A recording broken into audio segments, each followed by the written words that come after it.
Today's lesson is going to try and give you the full picture of the primary trig ratios. In that last class, we talked about the different sides and how to find them when you are given an angle. It may seem like there's a disconnect, but I promise I'll link it to the past lessons, all right?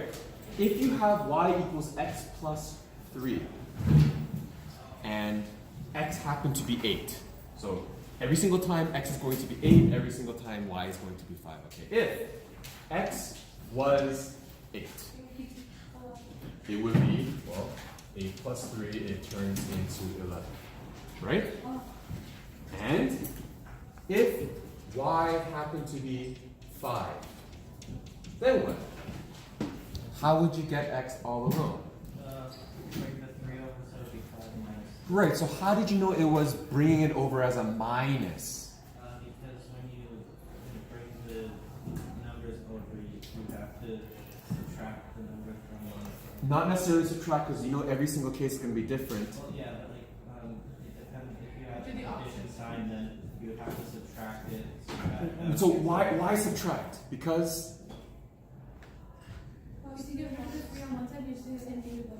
right. So when you're getting rid of a 3, how did you get rid of a 3? Why did you choose to do subtraction? Because on that side it was adding. It's the opposite of adding.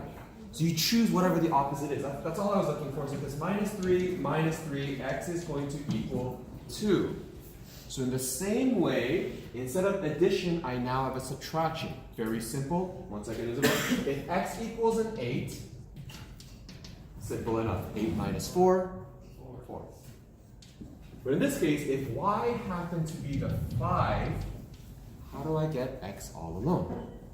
Now we know. Now you do the opposite of subtraction, the Addition, plus 4, excellent. Now we're moving on, we're getting there. That x is equal to 9. Okay, let's go to the next operation that we learned in elementary. Go ahead. You have to divide. Right, we jumped the gun. 10 times 8, but I love the fact that you see the pattern. Okay, so that's an 80. No big whoop. But if I were to give you the y value equals a 5, how do you get rid of a multiplication of 10? Continue. Divide both sides by 10. We get 1 over half. 1 over 2, 5 over 10. Same stuff. Okay. And lastly, if the question gives us a division, well, if x happened to be an 8, we already know the answer. But if the y value was a 5, how do you get x? It'd be 10. Multiply by 2. Multiply, x is equal to 10. So I think we've established the idea that if there is a certain operation, we can just do the opposite operation. With me so far? Yes. Okay, so if that is the case, there must be a way. So if all equations can be reversed, there must be a way we can also reverse this equation. So the question is, how do I get this unknown number all alone?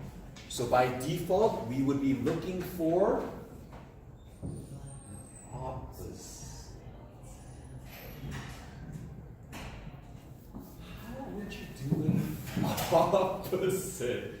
And most people, if not everyone, should not know how to do this because you've never looked at it.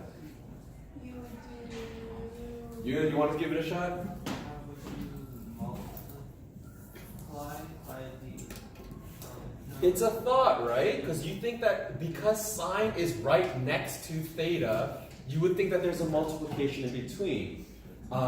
Unfortunately, sine is not an operation. So let me try to write this down. This is where your notes might start. If the addition is an opposite of subtraction, and multiplication is opposites with division, and I'll go one step further. What else is in bedmass? Exponent is an opposite of square root.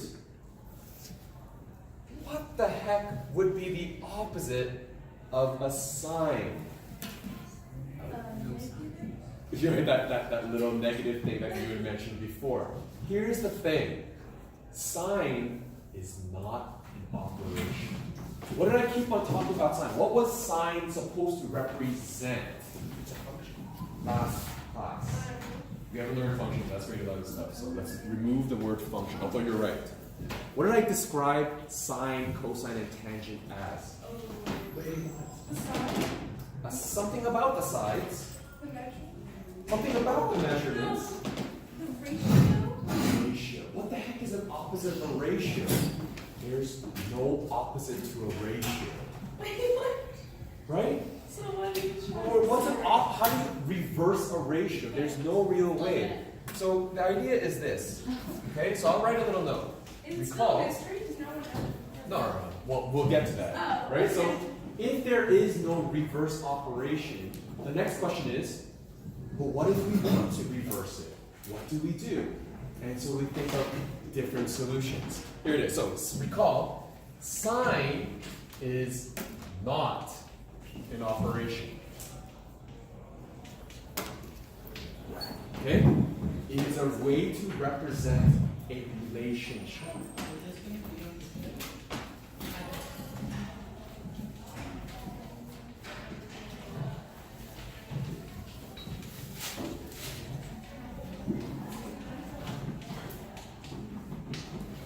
Okay? But yes? This part is not. The sheet will tell you how to do it. I'm trying to explain to you and open up doors to why we are getting there. Okay, so if you want to see it again, I'm trying to get that online, so stay tuned, okay? It's a way to represent two sides of a special kind of triangle. What type of triangle? Right angle.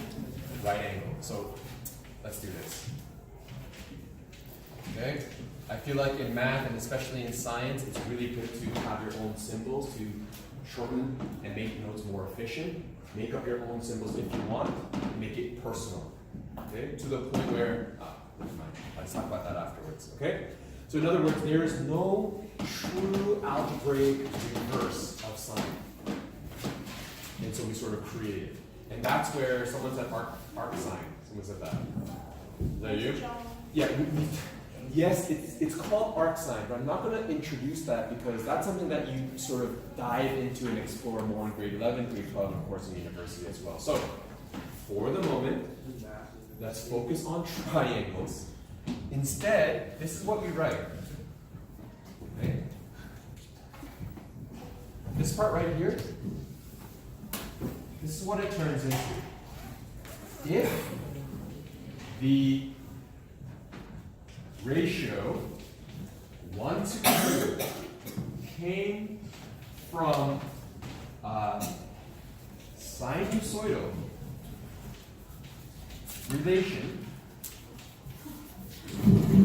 what must the angle be in the triangle?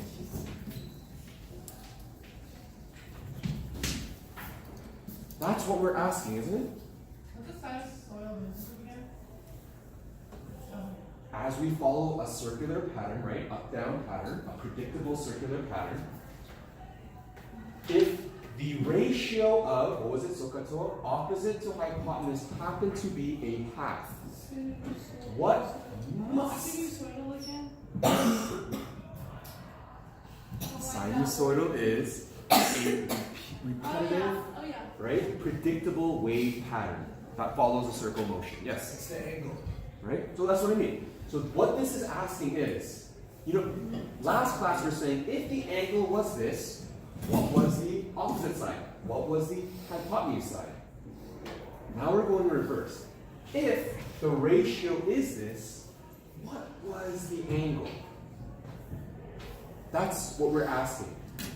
How do we write that? Well, to bring this to the other side, we don't have a reverse operation like this. What we do is we tell the computer to work backwards, please. So you tell the computer, or you tell the calculator to work backwards. And that's our symbol. Or, old school style, we call it arc sine. Arc cos, arc tan. Yes? So if you don't have the angle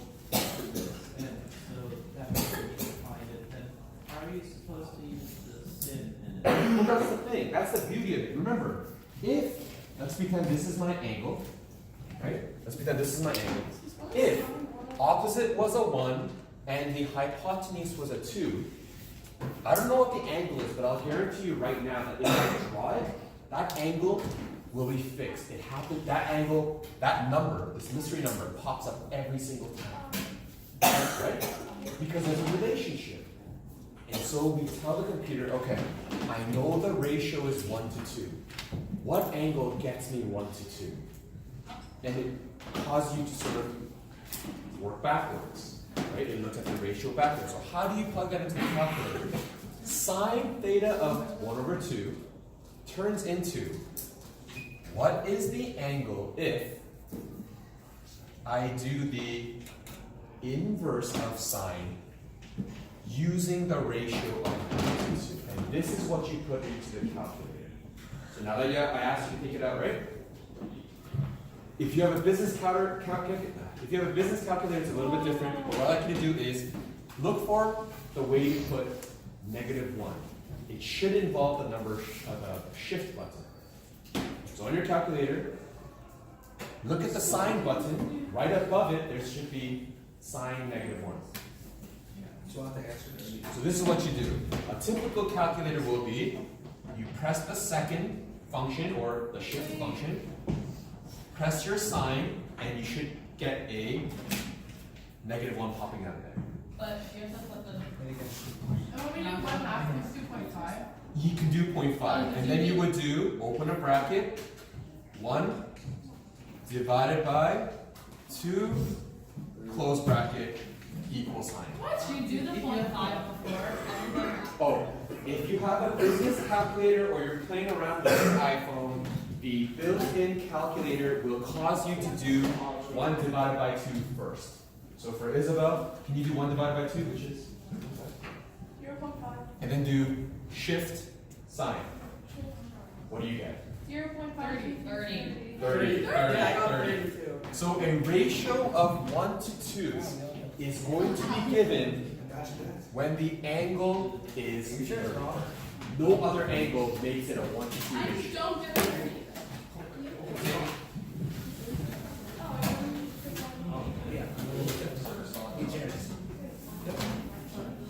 You're in reading. Ready?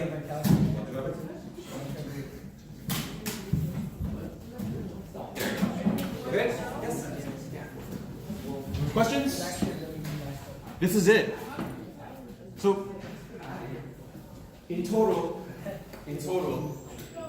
think about what we've done now. Sorry, I don't want to. Okay? Think about what we've done. Last class, I gave you an angle. You can find any other side in a triangle as long as you have the ratios to work with. In this particular case, what if I complete the ratio for you and I say, where do we come from? What angle did we come from?